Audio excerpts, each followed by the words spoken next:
Hi everyone, I am Nenesso, and on today's One-to-One, I have a very special guest with me. I have Dee-Taylor Mason, and you may have seen her on Magenta Pixie's YouTube channel in her recent interview with Dee last week. Dee is a hypnotherapist and a healer and a channel who is coming forward at this time with some very potent information that is critical for the path that we as humanity, as a collective, are going to take and are taking at the present moment. I'm going to be talking with Dee about the Ascension, about the energies that she is working with and spreading amongst others, including myself, as well as the synchronistic connection that we're experiencing and that many people are experiencing on all levels with many people in their day-to-day lives, as well as over the internet. So, without further ado, very near and dear to myself and to many others, here is a one-to-one chat with Nenesso and Dee-Taylor Mason.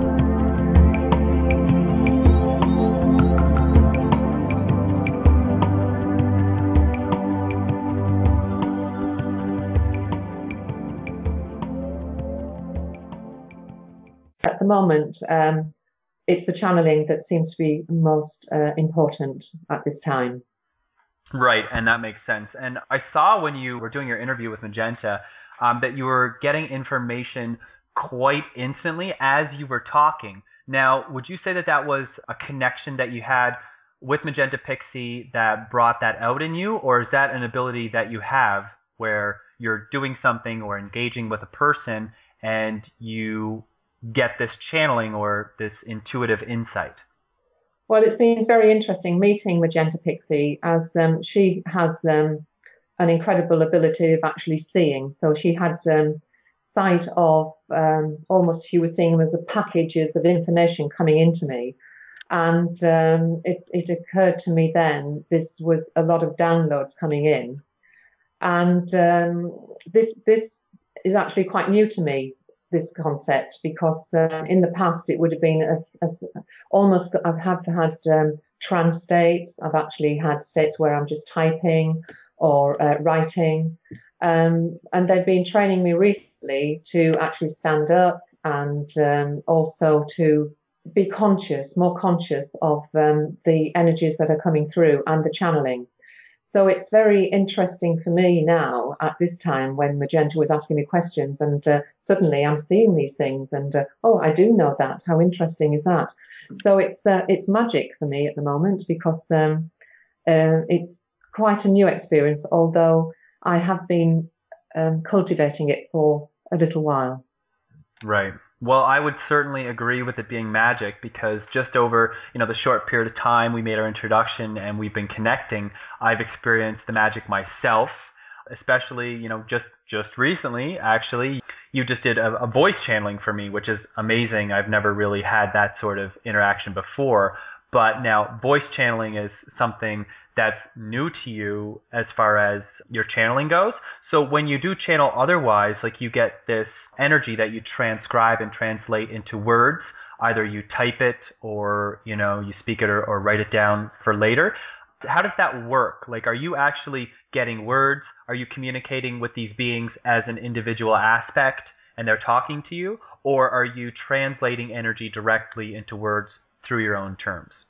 I do get words, and often to get my attention, they may say a sentence over and over. I think, oh yes, there they are. And so I don't have the energy fix usually. A lot of people get, they have that energy. Mind you, I do ask them sometimes to come forward. And as you witnessed when I was working with you a little while ago, by bringing them forward, they came so far that the energy was just too much to hold. So they then stepped back. And it's a sense of humour, actually, I think they have, just to say, look, we are here. So it's quite reassuring to sometimes have that feeling. But the writing, I tend to try to write on the morning. I just hold the pen and have a pad by the bed. And often I'm awakened quite early, sometimes 3 o'clock, 5 o'clock in the morning. And usually if it's pressing, I'm wide awake. There's no way I can sleep. There's no way that I'm going to just be laid there. So it's like, right, okay, get the pen out. And that's how it works. Okay, and now the messages that you're getting, have they been consistent recently? Are you getting, anything that you feel that you're imminently coming forward with or about to share with all of us? Yes, I think this is very exciting. They tell me that they're going to give me more information scientifically to help with some of the explanations of the energies that we are experiencing. So I'm really looking forward to this because it's not my field at all. So it's always lovely to learn new things. And I haven't got anything written at the moment that I can actually share with you now, but I seem to be working, as you saw with Magenta Pixie, when she asked me a question, they seem to bring it forward that way. So perhaps that's the way to go. Right. And now when you say that they're there, like, are they there now, with you now? And who would you... Oh, yes, yes. Okay. So who are they when you say they? Is it a collective? Are they guides? Yeah, no, these are collectives. No, they're not my guides. I can differentiate between my guides. These are definitely a collective. And they have been working with me over many years and tuning me to different energies. And initially, when the energies were being introduced, and we're talking over a period of quite a few years, really, with gaps in between because life goes on. And sometimes I would be very depleted of energy while this was going on. But obviously, this is some contract I've made that I will do this at some stage. And here we are now. So I think the years of training have come into fruition now. So I'm quite excited, really, that finally get to do the work I came to do. Right. And that's so perfect. I resonate with that so much, just as I resonate with you and Magenta Pixie and Jessica Woods and the work that we're kind of doing together here. That said, I have a similar path, and I heard it when you were talking with Magenta Pixie about coming and going. As you say, life goes on.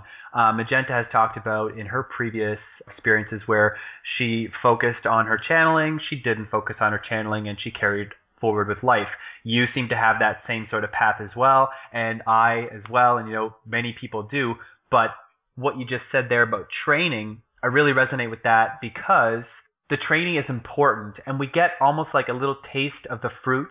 We get a taste of the nectar. We know what we do. We know what we're doing. We know the energies, and we feel them. And then all of a sudden, we have this event. Usually for me, it was a relationship, or it was some sort of living condition, or moving cities, that pulls you into the real life aspect of things. You get caught up so much in the real life. And what I'm getting now is that that's so that you stick to the system enough to know the system, almost like you're an undercover agent or Tom Cruise there in Mission Impossible, so that you actually integrate within the system, so you know the system. And then when you come back out, and just as we're doing now, we're sort of popping, we're coming forward, and it's like, okay, now I am moving forward. There's nothing going to stop me. I'm solid as a rock in this, and I'm steady in the stream of flow and allowance of this. Therefore, I am this. Does that resonate with you? It does. That's a really good analogy. That's exactly how I would have said it. It is quite incredible. And just to go about the life and the living that we have to do, we didn't come here just to do the channeling. We also came here for the experience.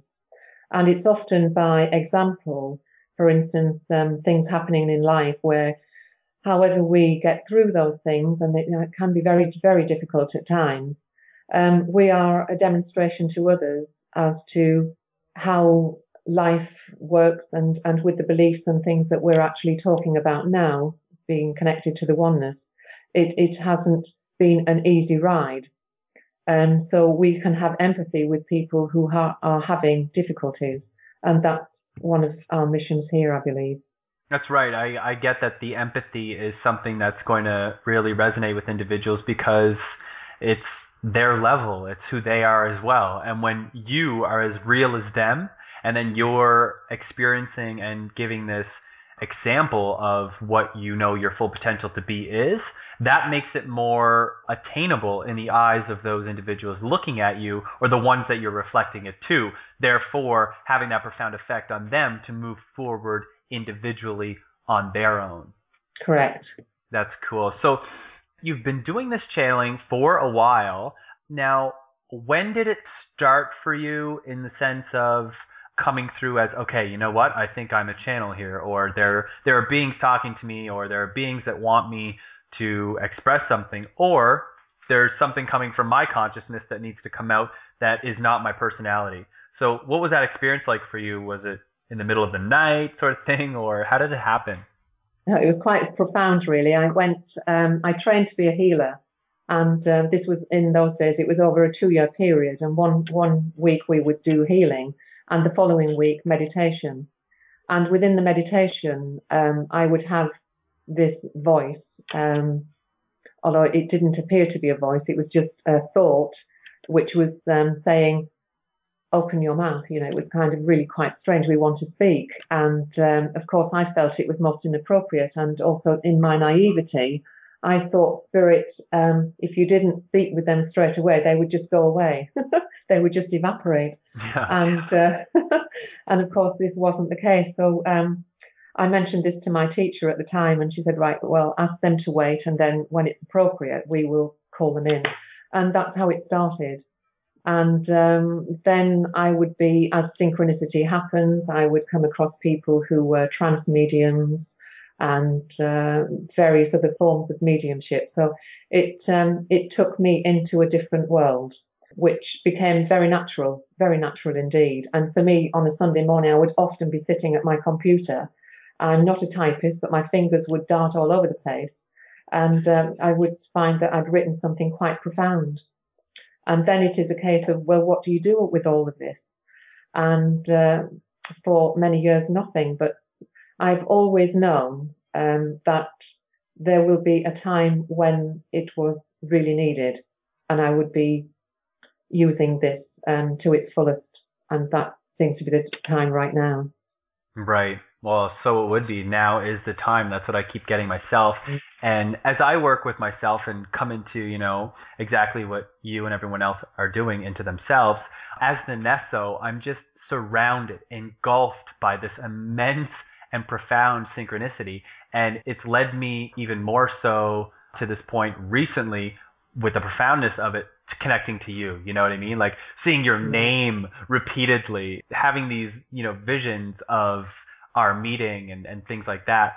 Those things are profound. Like in your coming to fruition, to the more fullness aspect of your abilities, what can you say on the synchronicities that you've been having, and what can you share with us that is enlightening, I guess, about what it is that synchronicity means, or what synchronicity is? Yes, well, synchronicity really, it is being aware of it, isn't it? It's actually seeing it. And one of the things I'm always asking for are to show signs. And some part of you must have been asking for signs, because there you were getting all of those references to me. All the time. Sorry? All the time. I always ask for signs. Sometimes I say, no, I don't want that sign, or no, that's not good enough. So then the signs actually get more profound for me, where it's like, I don't want numbers in a synchronicity on a license plate or on a phone number or on a banner. I want something else. So then me in demanding of that, I actually get something more profound, and I'm like, whoa, okay, that's cool. How about something else now? Let's keep going. And the thing is to keep asking, isn't it? And I'm always asking for confirmation of the information I'm getting.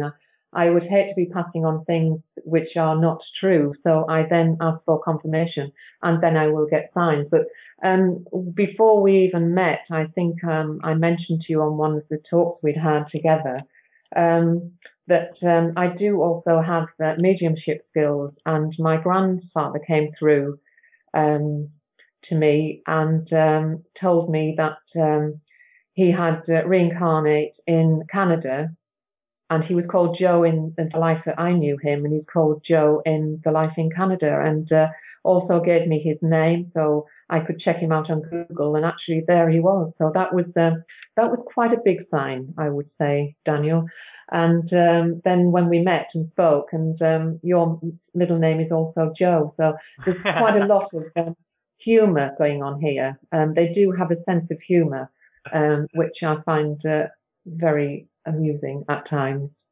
Yeah, I would definitely say, I mean, just through our connection, just to share with everyone, I mean, we made a connection at a very high level as far as our higher selves and our guides are concerned with the work that we're doing and coming forward now. So in essence, this is sort of an inspiration for people that are out there, especially for the ones that feel alone or feel in some sort of despair or fear-based vibration, to actually reach out, connect with those of like mind. You know, Magenta Pixie has been saying this recently in her videos. We're talking about it now, and we both know it's very real, that when you connect with others, it's as though I'm seeing like a key on each person's head, like a cartoon key that's just floating around. And when you meet with a person, whether it's for conversation on a 3D personality level, or you're talking about higher energies or higher vibrations, whatever, that key exchange on the higher level is going on where you swap each other's keys, you unlock what you need to unlock on the highest levels, then you give each other the keys back, and that's the sort of exchange that's going on right now. So connecting with others of like mind is sort of paramount at this time, actually, is what I'm getting, because it's a time of unity. So therefore, it's going to start to manifest as physical unity as we do it on the higher levels, which is what we've been doing for years and years and years and years. Before my generation, you know, before, we're talking like the first wave. So now it's getting to the point where we've worked so much on the higher levels that it's actually manifesting unity on Earth, and that's what that, you know, that's what that global shift physically is, that new Earth, which is manifested unity. So what are your experiences like as far as connecting with others of like mind? I know that you have a strong connection as well with Jessica Woods and Magenta Pixie and myself. Are you also, you know, synchronistically, as it were, meeting others of like mind, and do you sense the exchange? Oh yes, all the time. And it was really interesting. I met Jessica recently, and she was introduced to me. We instantly had a connection, but we didn't know anything about each other until last week. We actually met for a coffee, and for the first time had a chat on this level, this earth level, to actually explain, because we both said, well, we don't know anything about each other, but it didn't matter because we totally knew each other. And it's wonderful when you get those connections. And I've been really blessed because I have people around the country, around England, and we have such a strong connection when we actually get together. It's very encouraging. And but you know, you can be walking down the street and having I'm very blessed to be living by the sea, and I have walks on the beach. And you might just say a word to somebody, and before long you're in deep conversation, and oh gosh, you do this, you do that, and there you are, you're having this interaction, and it leads you on to somewhere else, and this is continuous. This never stops. Right. It doesn't ever stop. And I've noticed this just since I've been coming forward doing my one-to-one chats with people that are inspiring me, and me inflicting that upon others through synergetic conversation and vibrational stimulation, as it were. But it's not uncommon for me nowadays to actually meet someone either in person or on the internet through any one of the multiple ways social networking allows us to meet nowadays, to actually refer to people as, you know, hey soul sister, you know, hey star sister, star brother, soul brother. I'm actually saying that to these people who I've never even met, but that I have this connection with, this profound synchronistic. It's always enveloped in synchronicity. Synchronicity is the wrapper that this candy is in, as it were. So when I have that connection, it's so wonderful, because it's not an expectation of what am I going to get from this person. It's nothing other than a relaxed state of not feeling alone, and that relaxed state carries us into an expansion into that person. So it's almost as though they give you, this is what I'm getting, more square footage, as it were, in your energy and expansion of your expression of self. So when you meet these other of like mind, you're actually expanding yourself into them and they into you, so that the puzzle pieces on the higher levels are connecting, as it were. It's really profound, and it's just this warm feeling. Like you said, you have people all around you in England that you have this profound connection with. Now you're making it with, you know, people all the way over here in Canada. So it's far-reaching people, and when you have it, you know, there's no sense of fear, there's no sense of, you know, caution or anything like that. It's just this innate, intuitive knowing of, hey, I know you. That higher purpose that we have together, that higher contract, is coming down and articulating through us now to experience on a personality level. And it's, of course, it's the law of attraction, isn't it, Daniel? You know, you are attracting in that energy. That's as right. they're attracting you in, and that happens on all levels as well as this level. But it is absolutely magic when you surrender to this and just go with the flow of life. It just opens up such magic in your life, and it's so fulfilled and enriched. I couldn't imagine living any other way. I know, and it's a shame, not really, because we also are humbled and grateful for everything. Again, this is what I call pure gratitude, because, you know, it's almost like I wish I was living this way the whole 26 years I've been on the planet, but I appreciate the experience because, as you were mentioning earlier, it's not just for the channeling and the energy that we're working with and bringing to the earth at this time that we're here. It's also for the experience of, hey, we're down here in third density. We're about to go through the birthing of an ascension process with a planet and a whole collective population of beings that are manifested here as well. So there's the experiences that we have. There's the day-to-days, the jobs, the bills that we have to pay, the relationships that we need to have, you know, the rules we need to play by. So it's like this humbling experience that we're having, and it's this organic sprouting is what I'm getting. So we're all sprouting, and then we're going to bloom, and that's all going to happen in unity real soon.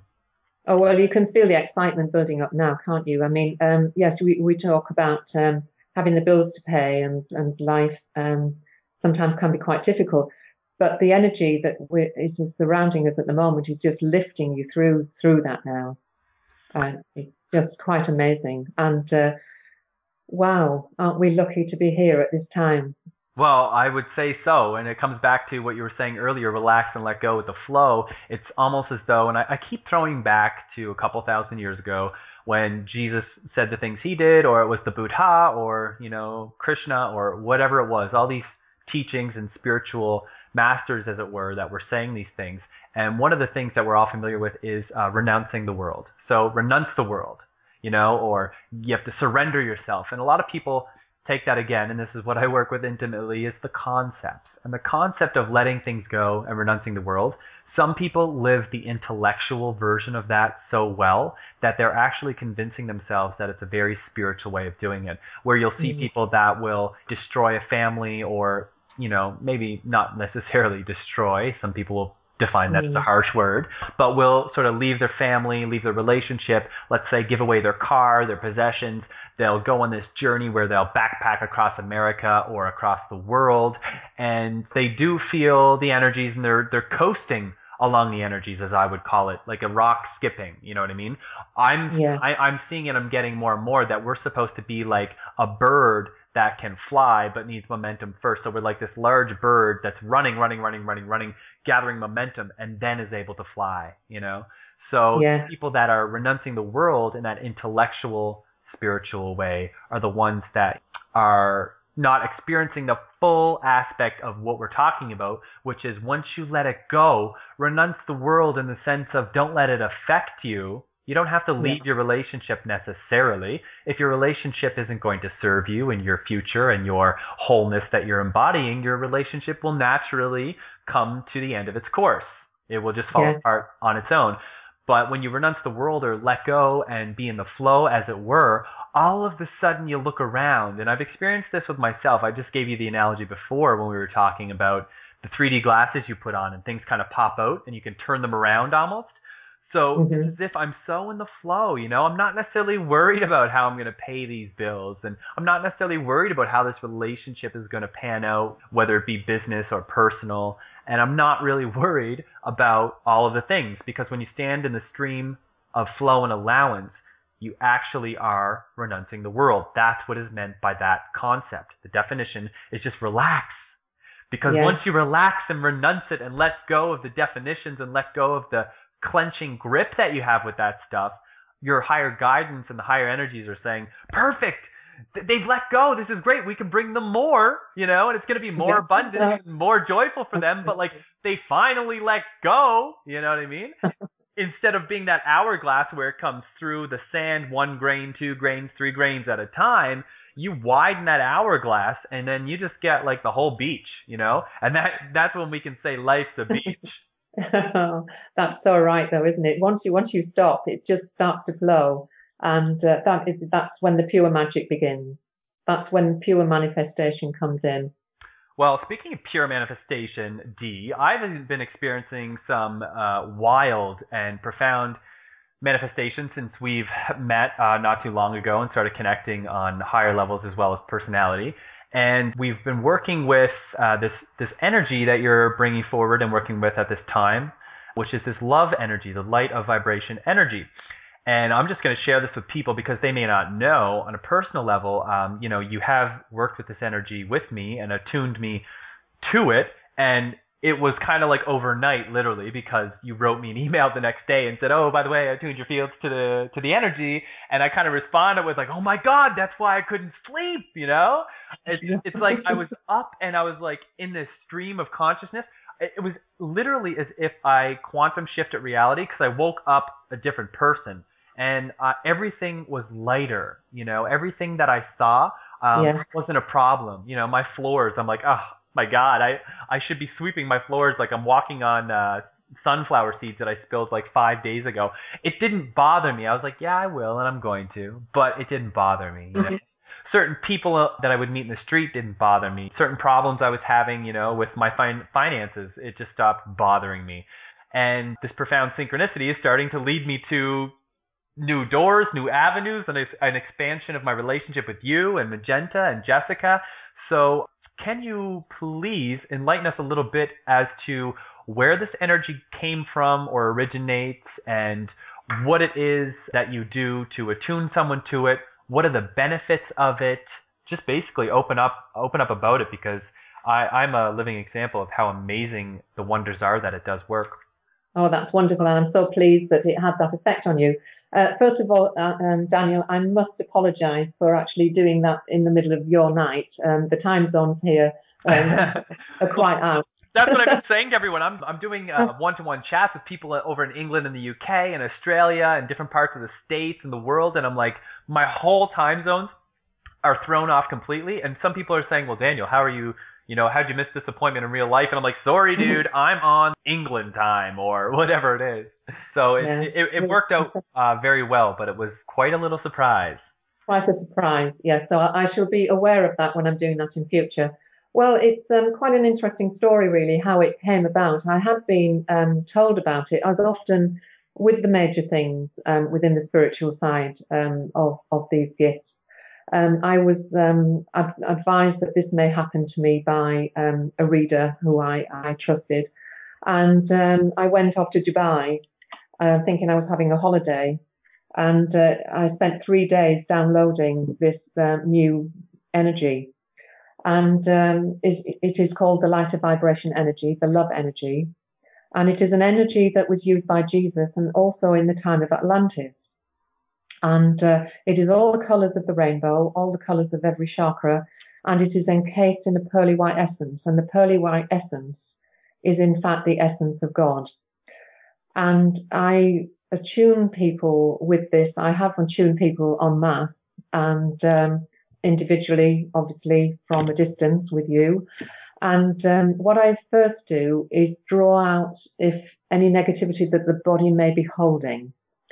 And then the body is encapsulated with this light of vibration energy, and literally I see it seeping over the crown, and then it drops over the shoulders, over the aura, and the outer body. But at the same time, it's actually connecting to the inner body and connecting to each and every cell, and literally transmutes any negativity and transforms. But the main thing, as well as doing all of that wonderful thing, the connection of the God essence is reigniting your connection to Source, as we all are sparks of the God Source. And it is reigniting that, and that has had some profound effects with healing. So that is it, basically. And I have been connecting for quite a while with this. So it's interesting that you had that lovely experience with it, Daniel. Yeah, no, for sure. And as you said, that it just re-embraces that ever-growing connection to Source. It's like a catalyst, as it were, for that connection. Do you think that there's some sort of relation to the timing of your coming forward with this energy and actually working with it en masse and with people individually, that it could be something to do with this ascension process that we're experiencing in 2012 and beyond? I do. I've often wondered how, because I do work with my intuition, and I seem to be, I do listen and carry out my work wherever it is needed. And I've always been slightly bemused as to why we haven't been using this, but my understanding is it is now. And love is all there is, as we're aware of. And we have two emotions, love and fear, and we need to have the love. And so I believe that it is all to help with the ascension process. Well, that just is remarkable in timing, because we can see reflected in society and humanity at this time that we've been crying out. Look at our media and look at our social lives and personalities. We're all saying, where is the love? Where is it? And now, as it were, it's coming through the light of vibration energy that you're bringing forth, and also through people that are just having this spontaneous realization. This is kind of what I describe it as, because I'm having them daily myself. And then after that spontaneous realization, everything changes. So once everything changes, then you start working with different and more energies. Yes. It's a process, isn't it, of lifting the veils, lifting the separate, and eventually the joy of ascension. Yeah, well, that's what it is. It's coming up. So the topic of ascension, this is something that I really, really interests me, because I get downloads with it, and I actually see, I'm looking at a picture right now, actually, that is an artist depiction, but I see visions of myself in this ascension process. I see what my body looks like. I see what my energy around me looks like, and I see where I'm at and what I'm able to do. And the things are very profound, and I'm moving into them now. I'm working with the energies now.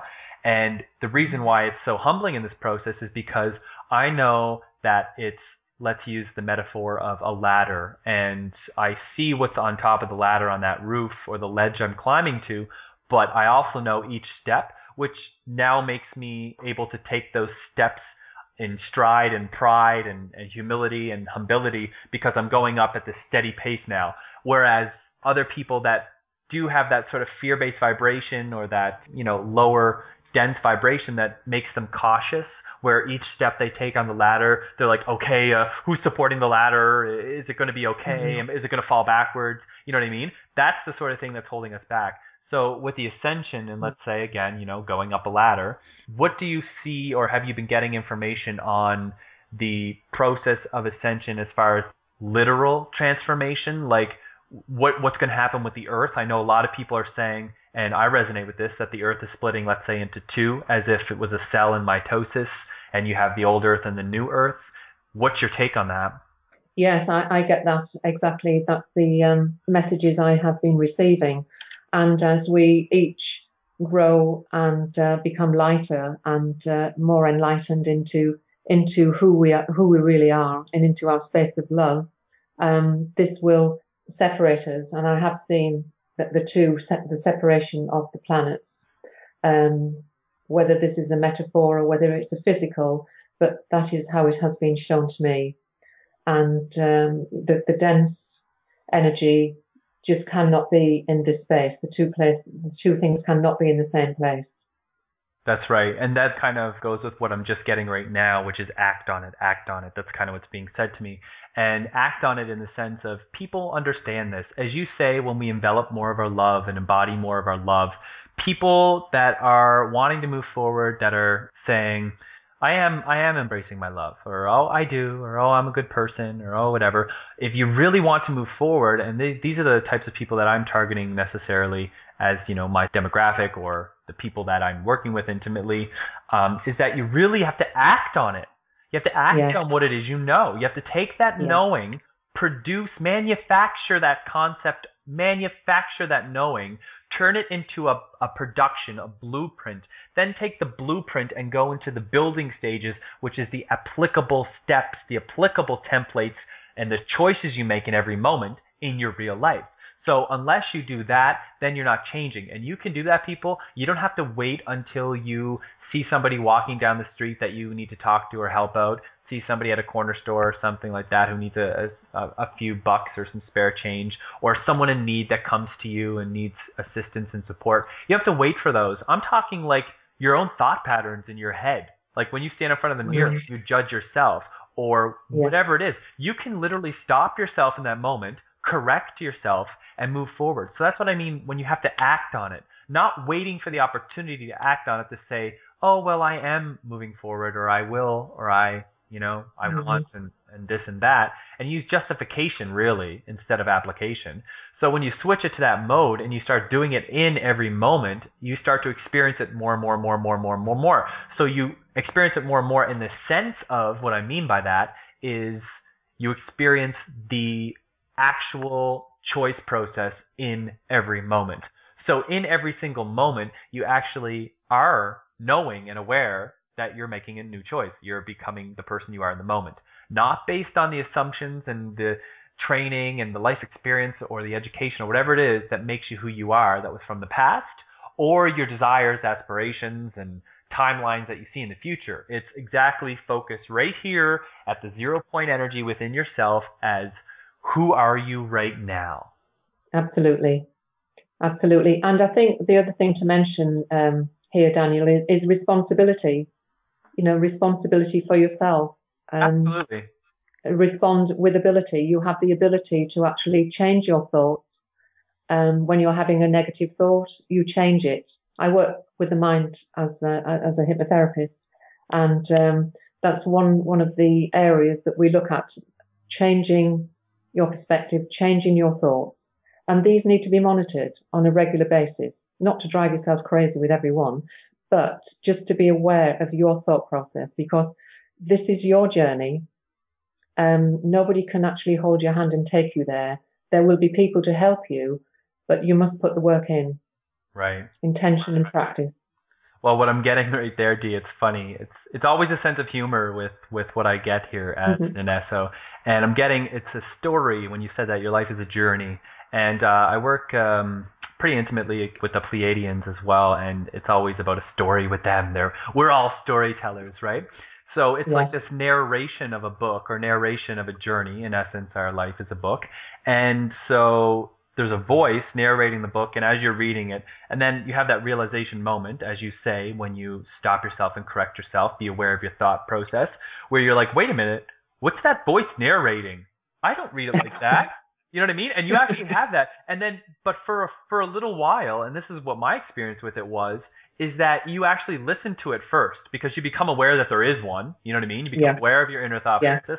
And then you sit back, and this can happen for like months, people, or weeks or days, whatever it takes, however long it takes for you to start taking the applicable steps and the action. Because if you don't take the action, then you just sit there and listen to the dialogue. It just becomes this sort of like, you know, intellectual state of, oh, there's an internal monologue. It's kind of cool. And that's pretty much what dominates your decision making and your process. But when you start to listen to that, then you start to say, hey, wait a minute. I don't like that part of the story, what you just read, or I don't like how you read it, or I don't like how it's going. I don't like this part, you know, but the story must go on. The show must go on. So it continues. But you can then change the narration, which changes the words in the book and changes your experience in life of that experience so that you're not experiencing it in that way. So if that makes any sense to anybody, I mean, do you kind of resonate with what I mean there? Do you understand what I'm saying? Yes, I do. It's a really good metaphor, actually. That was very good. Well, it's fun. It's fun because that's what makes it fun. And people say, you know, Nenesso, how can life be fun? Like, it's very serious, you know, when someone says something horrible to you or you have a death or you have a different experience. On that topic of death, I mean, I have, you know, friends and family members who are losing people all the time, as it were, or as it seems, and even quite recently. And I look at it as, wow, like, I don't even know what I would do if I lost someone close to me now. Well, I do know what I would do. I would just have that, I would still have that connection and that embrace because I'm seeing beyond the physical death process of knowing that it's not death, that death only exists in life, and life is an elusive experience. So death, therefore, is an elusive experience. So how dramatic and how much you feel that experience depends on how much you live by the book, as it were, or live that illusion as your life. So when you start to wake up to that and you lucidly dream in real life, as I like to say, you start to see that, wow, you know what? Like, there is no difference between the physical and the non-physical. There's no difference between my guides and me. Like, we're all one. We're all the same. It's just they're up there with a higher perspective and non-physical, looking down at us going like, oh my God, they don't have these superpowers like we do. You know what I mean? Like, they're looking at us saying, like, could you imagine if we had to struggle like that and didn't know who we were, and we were hungry, or we were, hurting, or we were in some sort of pain, or even physical injuries and illness, and didn't know how to cure ourselves? Like, they must be looking at us munching down some popcorn saying, wow, humanity and this whole, like, incarnation in this dense reality where there's such an extreme between the polarities of love and fear is just crazy. Because to them, they're up there with that love vibration. They're not down here resonating at a dense level to manifest physically, so they don't experience what we are. So in essence, we're sort of the spearheaders. That's what we're here for. We're here for this experience, and the ascension process is that time of awakening where the shell, the veil, the onion layers, everything is revealed to us, and we're like, whoa. And just like in the movie The Nines with John August as the director, Ryan Reynolds and Hope Davis, Melissa McCarthy starred in that. My favorite movie. Recommend everybody checks it out. But in the end, it's kind of, well, I don't want to spoil it, but I will anyway.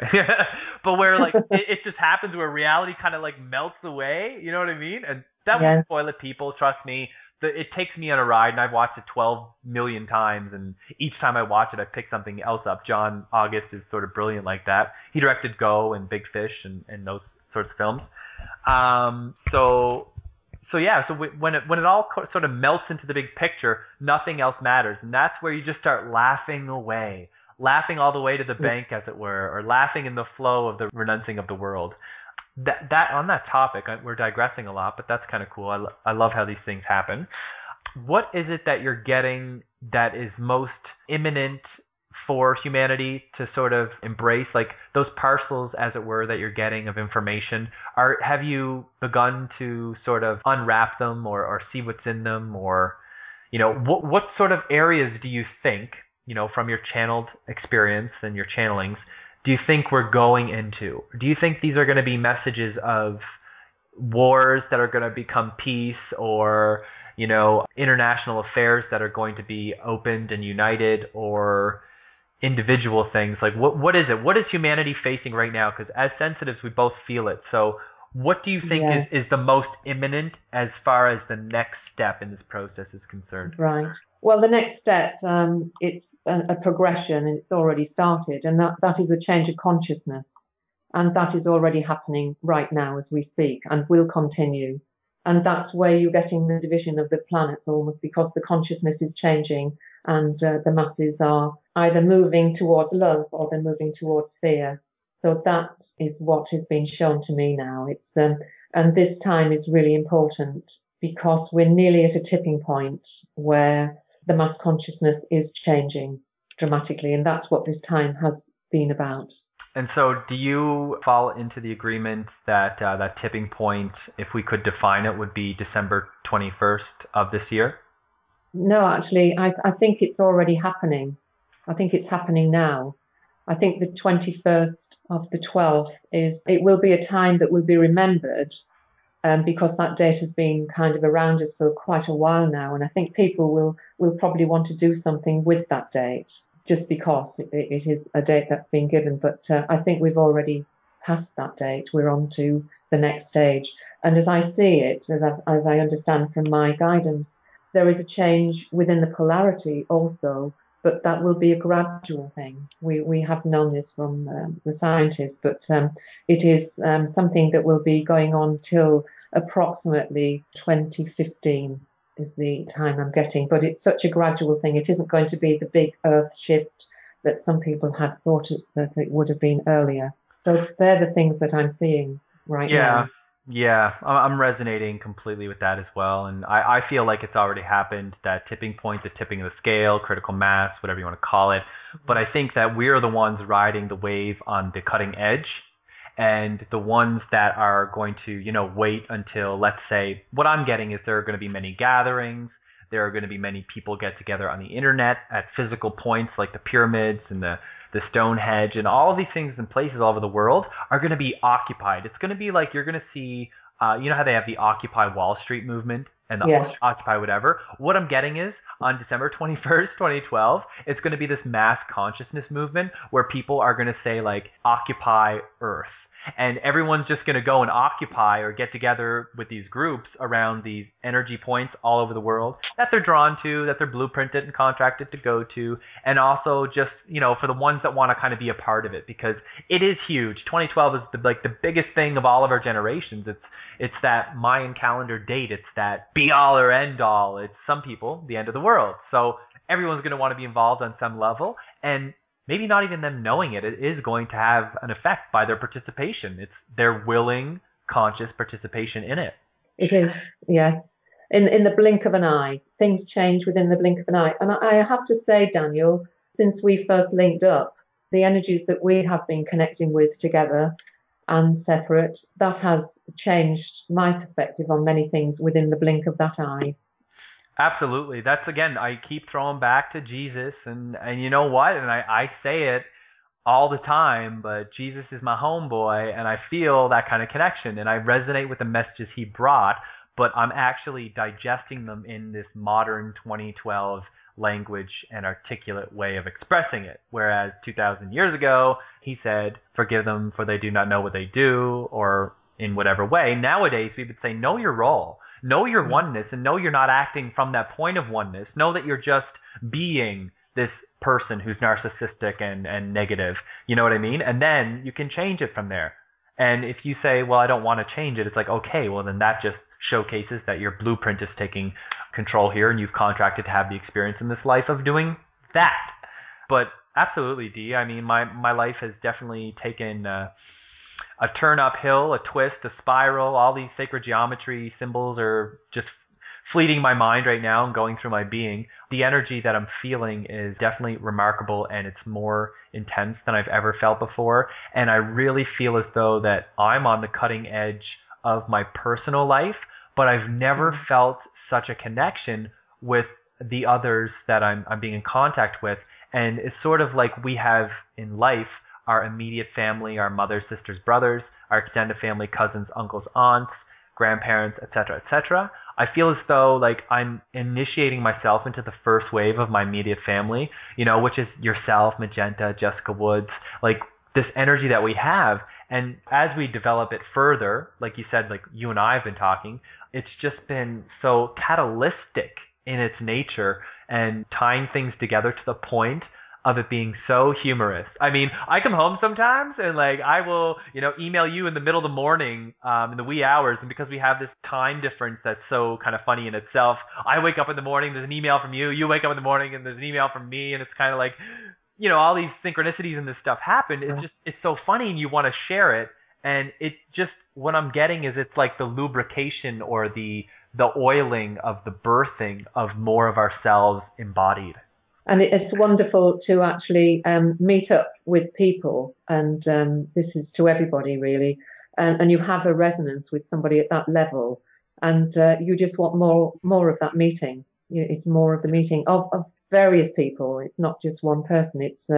It's the whole.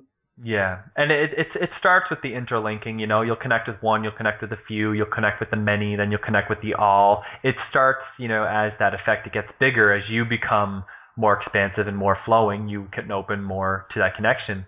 And that's why, you know, we talked about connecting with others of like mind. And we're having this conversation right now as an example of encouraging other people that if they do feel alone, isolated in sort of some kind of fear vibration or anxiety that they're having in their life, to really just move forward. And that's all you can do. Move forward, know that you're not alone, and you never have been, you never will be.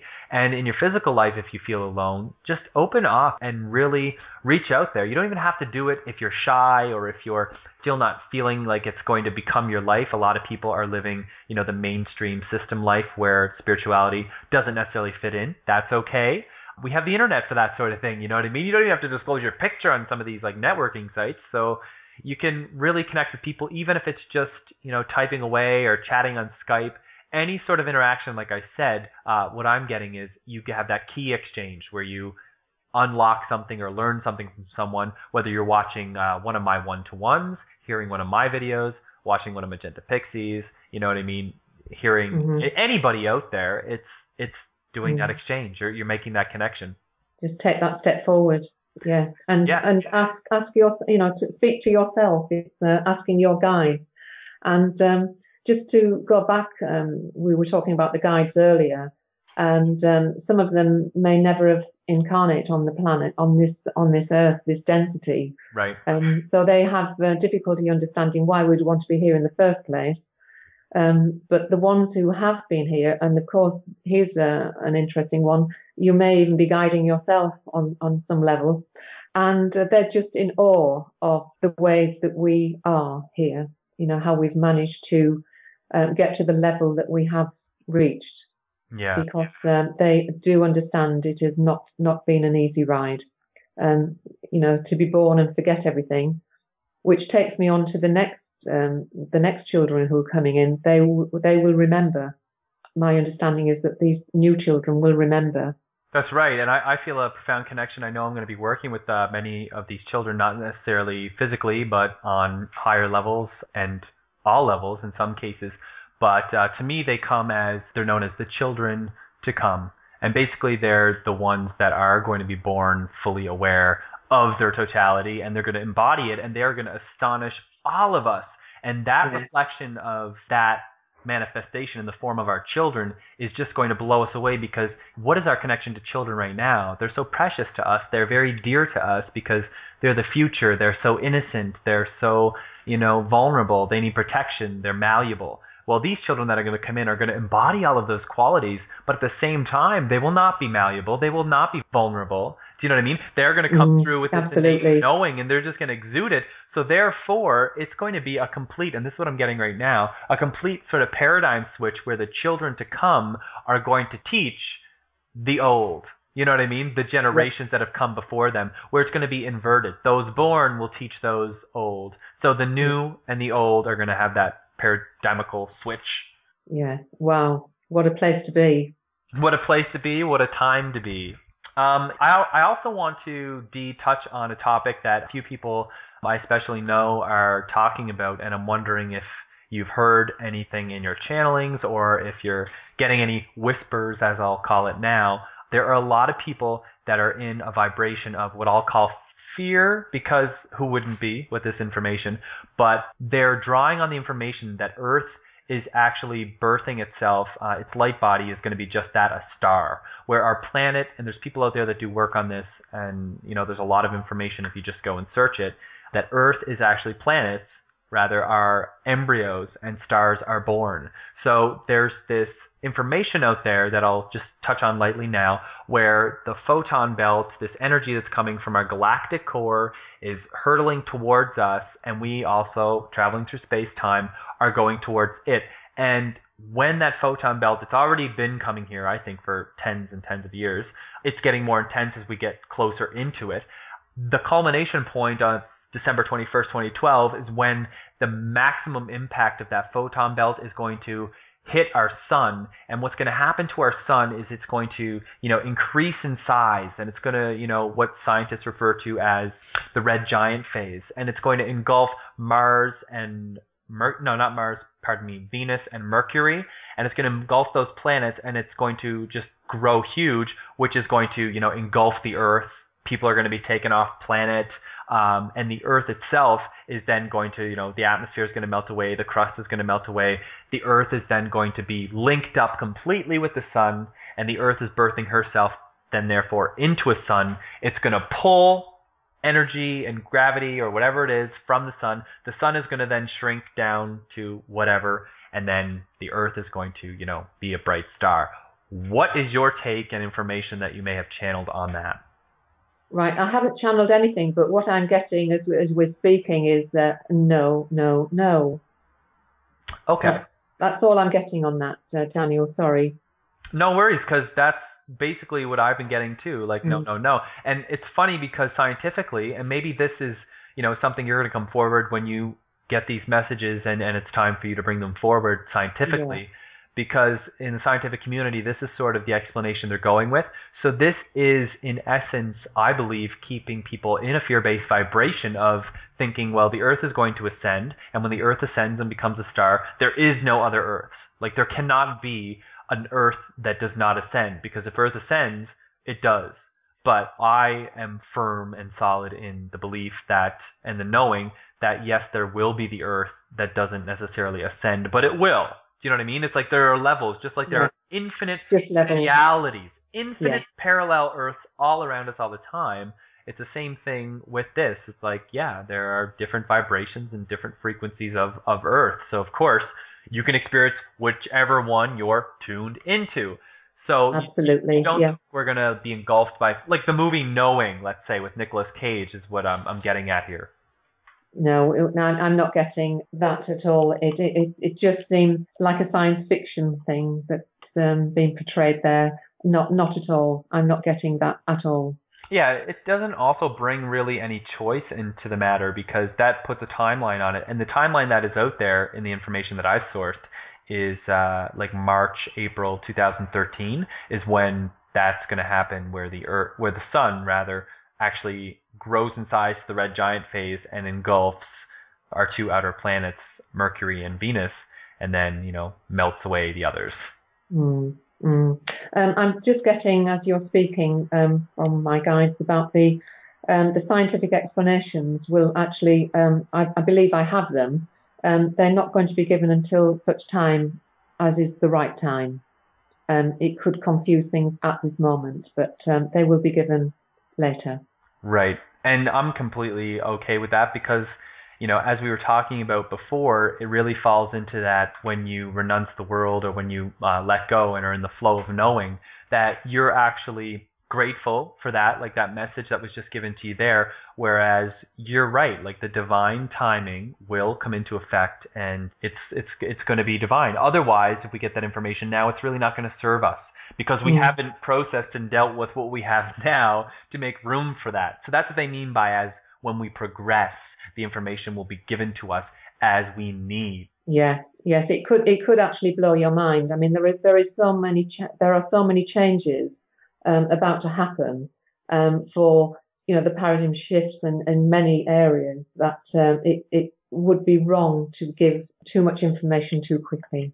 No, that makes sense. Personally, myself, a few years ago when I was on my quest, coming from everything from religious background, Christianity, to atheism, to spirituality, to like political activism, I would put myself at different times throughout a period of like four or 5 years into periods of depression, where I would actually absorb so much information, absorb so much energy in the denser days of being a political activist. I wasn't really, aware and consciously working with energies. But I would just overload my brain so much that I didn't know where to start applying it. I had it all up there. And then when it came time to apply it, I'm like, oh my God, I cannot go to my job. Why? Because of what I now know about the system. I cannot go to an educational institution because of what I now know about the system. I cannot put my faith in any religion or spirituality because of what I now know about the rigid systems within those types of systems. So I would find myself then just dawdling around in the middle of nowhere, like in my apartment, for like sometimes, a long time, like 3-4 weeks straight of like just going to like the food store when I need a food and to do laundry or whatever it is, but just being depressed almost because I don't know where to go from here. And then, of course, there's a light at the end of the tunnel, because you can never be kept in that sort of state too long. And obviously that was part of my training. But does that make sense to you in that? It does, yes. It's almost you were on like a computer, I'm liking it to, where you needed rebooting, overload and crash. Yeah, that's right, where it says your computer needs to be restarted now because you need the updates are there. That's what it was. And I wasn't turning off and updating. I was just keep going. So my processing speed was slowing down, and eventually my hardware or my biological organic computer was malfunctioning because I'm telling you, like, it was crazy. And part of my saving grace was actually connecting with Magenta Pixie and with the work she was doing. And I was, I would read every single book that was out there. My roommates would be like, Daniel, what are you doing? I'm like, I've never read a book in my life before I was like 22 years old, only like Willy Wonka and the Chocolate Factory, right? And then all of a sudden I'm like, after coming from no sort of formal education background, I go to the University of Toronto and I pick up books and books and books and boxes of books from this like gigantic like library sale or whatever on quantum physics, on spirituality, on history and politics and the wars and all of these things. And I'm like, oh, and that was my overload. And I would watch, like, I'm telling you right now, 18 hours sometimes a day of David Icke lectures, of Greg Braden speeches, of, all of these people that are out there. David Wilcock, Project Camelot had great resources. I would link in and not link out. It was like the Matrix. So I can really relate to those people out there that are at that place. But just remember, y'all got to reboot. You got to shut off and turn it back on and realize everything makes sense and everything is sort of as it is. And it's reading these things and then just letting it go. You take it in, take it on board, let it go. That's right, because it doesn't serve you to hold on to it anyway. And it comes back to what we talked about earlier about renouncing the world or letting go and being in the flow. Absolutely. We know that our political arena and our global affairs are run by, the Illuminati and the reptilians or whatever you want to, depict them as. But you really just got to let it go because, yes, things are structured in a particular way for us to have a particular experience. Accept that, have the experience, transcend, and laugh. Yeah. And that should be on a prescription. And repeat. And repeat, prescription. Keep on laughing. Yeah. Well, we're coming up to on the hour, so I'm going to get some conclusions in here, Dee. It was a pure pleasure, of course, chatting with you. Is there anything that you feel, because of our connection, and it's so profound, I just want to know, is there anything that I didn't touch on that you want to talk in this synergetic way in this video that obviously will be released? I think we've touched on majority of things. I'm just very excited to have made a connection with you. And I know that we will be working energetically very shortly. I'm looking forward to that. And it's been a great pleasure. Yeah, well, I'm looking forward to this video sort of being the genesis, because now that we've released it and what we know is coming for us in the sense of a stage, if you will, a global platform, it's going to be incredible. So those out there that are listening and resonating with our conversation and, my one-to-ones and your work, Dee, you're in for a treat because it's going to be the example of a lifetime and just the joyride of a lifetime for everyone involved. Absolutely. Enjoy the ride. Enjoy the ride. What a good note to end on, eh? Enjoy the ride. Okay, well, thank you so much, Dee, for joining me for a one-to-one. It was a pure pleasure, and I feel completely charged and alive after our hour-long chat. And I look very forward to having you again, obviously, as things progress and more information is brought to us. Thank you, Daniel. I've really enjoyed it. My pleasure. Absolutely. Take care. Take care. Bye. Bye-bye. Hello? Hi. Okay, good. I'm glad you didn't hang up. Yeah.